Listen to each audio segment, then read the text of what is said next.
I experience like a seatedness through myself. Like before, when the question was said, who is behind the face and who is there?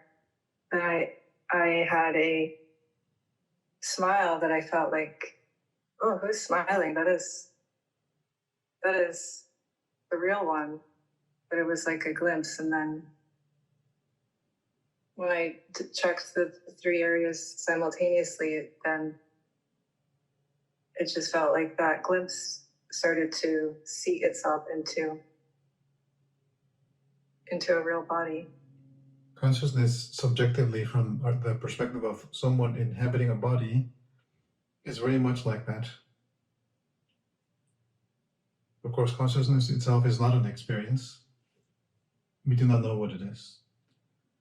But we know that it is possible to experience consciousness, as you describe. And that is those are the three seats, the main three seats of consciousness in the body: the belly, the chest, and the face. Consciousness uses our nervous system to perceive this world.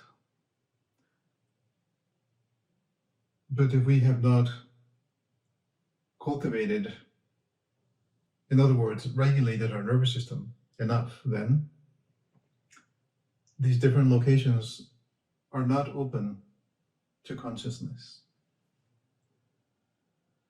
They're being inhabited by resistance and fear and control. Survival. There's nothing wrong with that, it is required. Maybe we can go several steps further beyond safety, beyond a temporary comfort, and inhabit.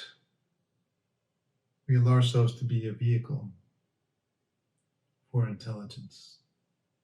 Estaba entrando en contacto con el pecho y la cara y el estómago, que es una de las formas que le está diciendo que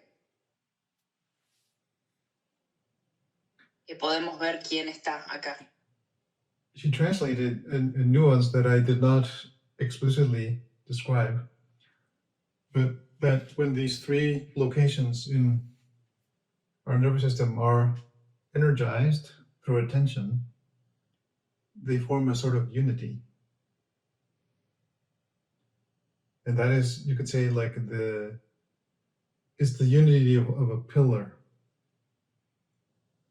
The pillar just stands straight and strong, and it is there, receptive and open. But there's no violence. Yes? No, I think like we talked before, I don't know if it was here, but I have the memory it was here, about, I think, like part of the experience of the disconnection or trauma or whatever we want to call it is a fragmentation. So I think the opposite then will be that unity. Yes.